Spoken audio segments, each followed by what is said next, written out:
Good afternoon. Just in a short while, I will be joined by Shantanu Mukherjee, the Director of Economic Analysis and Policy Division at DESA, here with us. And also joining him will be his colleague Hamid Rashid, the lead author and chief of the Global Economic Monitoring Branch at DESA. They will be here to discuss the launch of the World Economic Situation and Prospect Report mid-2022.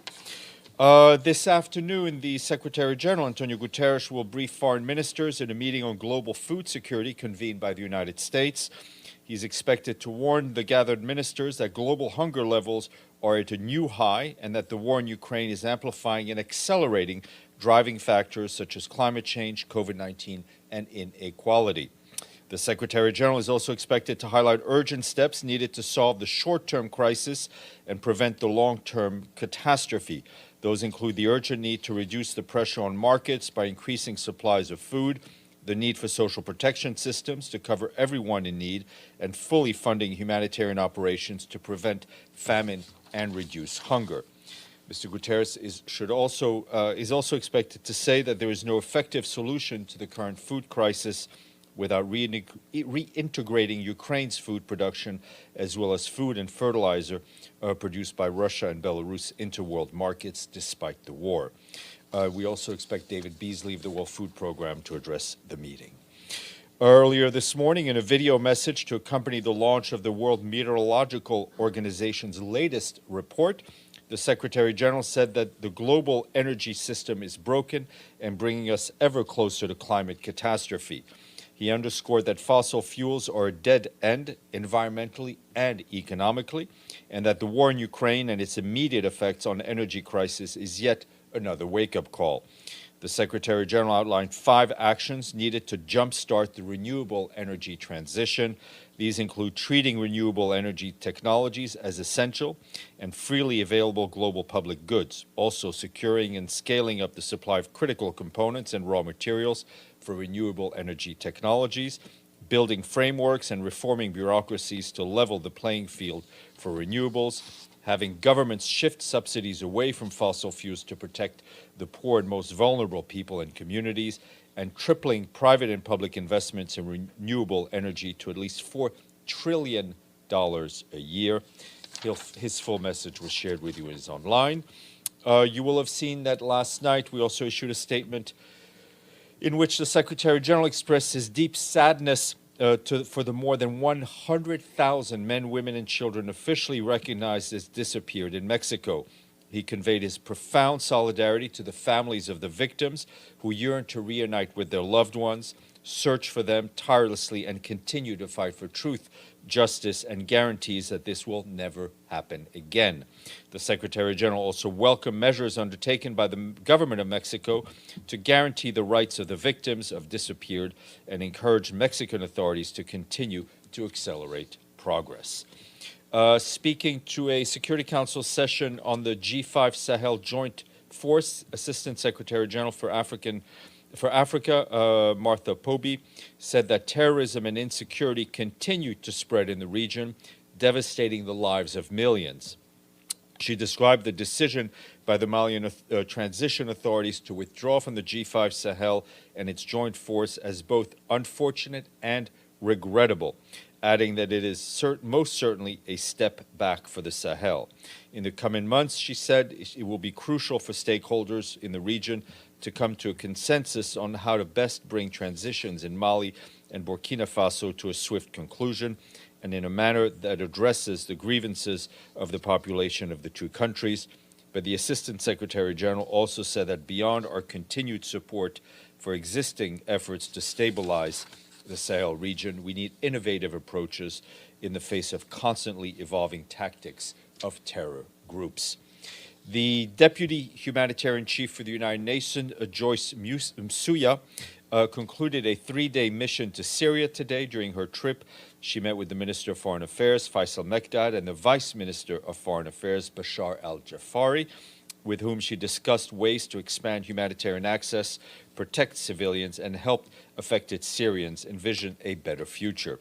She also met with affected families and renewed the UN's commitment to helping those in need of humanitarian assistance, urging donors to not let Syria become a forgotten crisis. She also traveled to homes where she met with families who have returned to homes and are slowly rebuilding their lives after years of displacement. Ms. Masuya said she was struck by the courage and resilience of Syrian people she met, and particularly women who were among the most affected. Just to give you some context, some 14.6 million people in Syria need humanitarian assistance this year. That's a 9% increase over the numbers for 2021, and the highest number since the conflict began in 2011. Of these, 6.5 million are children. And Stephanie Williams, the Secretary General Special Advisor on Libya, said that following the recent reports out of Tripoli, she highlighted the fundamental need to preserve calm on the ground and to protect civilians. She urges restraint and insists on the absolute necessity of refraining from provocative actions, including inflammatory rhetoric, participation in clashes, and the mobilization of forces. Conflict cannot be solved with violence, but with dialogue and mediation, she said in a series of tweets. And the UN mission in Abyei has convened a peace conference that brings together 30 leaders from the Syria and Ngok-Dinka communities. The three-day conference started in Entebbe in Uganda, and the UN mission is trying to help find sustainable solutions for communities in Abyei to peacefully coexist. In her opening address, the Secretary General Special Envoy for the Horn of Africa, Hannah Tete, called on the wisdom of the Syria and Ngok-Dinka leaders to unlock any stalemates. This conference is taking place against a backdrop of spike in intercommunal violence in Abyei, which has led to death, destruction, property, and the displacement of thousands of civilians.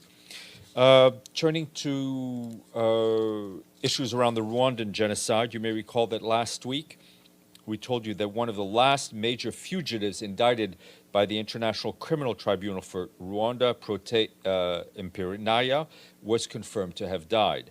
Today, another of the remaining fugitives, Phineas Munyaru Garama, is also confirmed to have died. He had been charged with genocide and crimes against humanity, among other offenses. The chief prosecutor of the residual mechanisms for the criminal tribunals, Serge Bramert, said the confirmation of the death is yet another important step in his office's efforts to secure justice for the victims of the 1994 genocide. A press release is available with more information. From Myanmar, our team there remains alarmed by the deteriorating humanitarian situation, with civilians continuing to suffer amid the fighting, particularly in the country's northwest and southeast. More than 950,000 men, women, and children remain displaced across Myanmar, and that includes more than 600,000 people who have uprooted due to the conflict and insecurity since the military coup in February. Landmines are a growing threat, with UNICEF saying that there have been more than 100 civilian casualties from landmines just in the first quarter of this year. The upcoming monsoon season is set to be a miserable one for displaced people living in open or in camps that are in disrepair due to funding gaps and interruptions for humanitarian services over the past year. Aid workers are staying and delivering despite serious access challenges and funding shortfalls. They need quicker, simpler, and more predictable access to process and address the growing humanitarian needs, especially in conflict areas.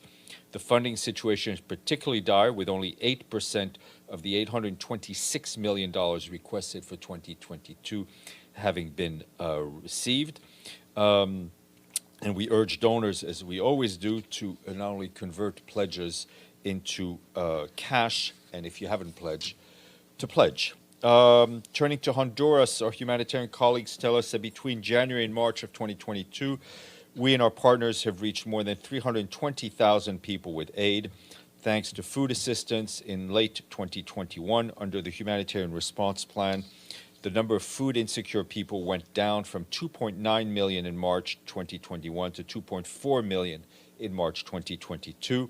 But there is a concern that the impact of the conflict in Ukraine on food prices and availability could slow down progress and worsen needs.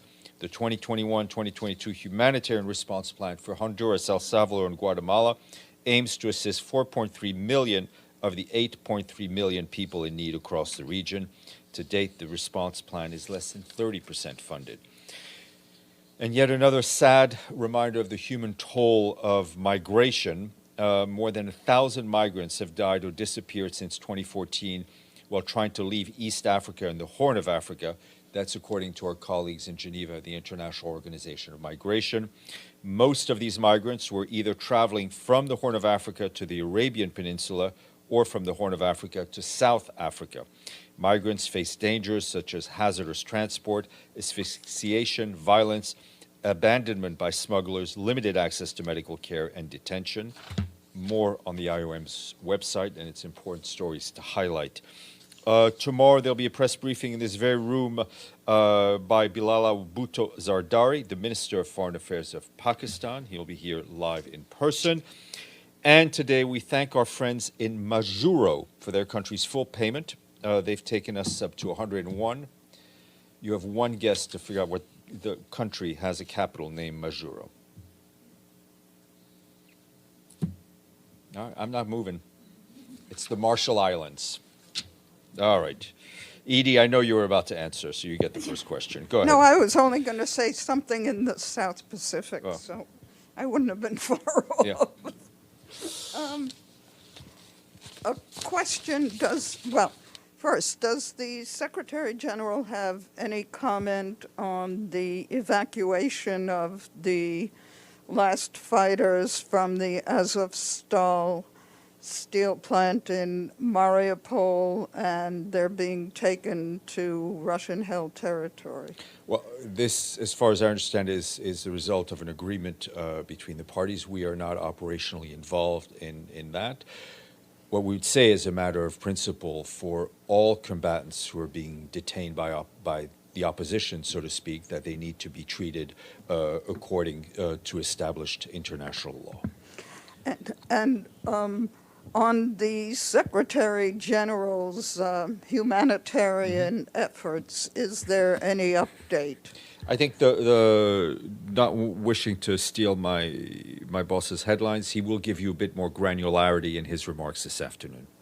And another question on an update, is there any update on Nolene Heiser's efforts to visit Myanmar? No, ma'am. Edward. Okay, so my question is on Syria. Yesterday, the Pentagon released the report about a 2019 bombing in Baghuz near the border of Iraq. They said in that bombing, the activity killed dozens of civilians, according to New York Times. Yet, according to the report, they said a thorough analysis of all available information indicates there's no evidence of support of these allegations as they related to the strikes on 18th March 2019 examined by this review. So I just want to ask, has the UN reviewed this report, and do you find this kind of self-investigation transparent and credible? No, we have not had access. I mean, from the Secretariat, would not have access to this kind of reports. There are a number of mechanisms from the human rights side, notably the International Commission on Syria, that are investigating and looking at the whole issues of human rights violations. I think, we've been talking about Syria since this conflict started in 2011. I just highlighted a number of the humanitarian needs that remain, and that are in fact growing. There is also the issue of the multiplicity of human rights violations that we have seen since 2011, the multiplicity of violations of international law. It is important that there be accountability for all these violations.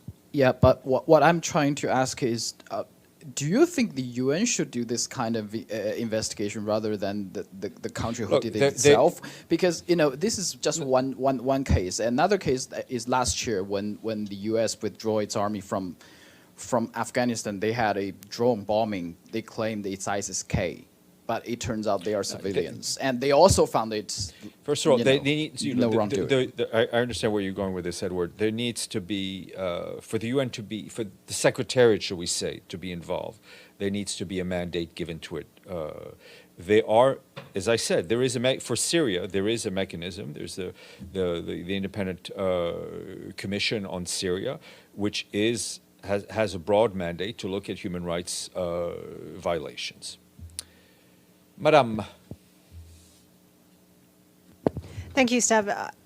I noticed that Russia is not attending the ministerial meeting this afternoon on food security. I'm wondering if the Secretary General, given his efforts to negotiate between the Russians and the Ukrainians, has any comment on that or any opinion about that. Do you know if they were invited? You have to ask, when it comes to a guest list, it's best to ask the hosts rather than other guests. There will be another meeting related to food tomorrow in the Security Council, in which I have no doubt the Russian Federation will be present. This does not impact the Secretary General's and his team's contacts with the various parties. Edie. Will the Secretary General be briefing at tomorrow's Security Council meeting I also? expect him to as well. Okay. I think Abdelhamid has a question, and then we'll go to our guests. There is a student election in Birzeit University. Yesterday, the Israeli occupation forces kidnapped 7 students from the Islamic bloc, including the chairman of the bloc and his deputy. Any knowledge of this development? Personally, I had not seen those. I had not seen those reports, but I will. We will inquire. Okay, let me get our guests. I'll ask you to stand by and stand put, and Farhan will take it from here.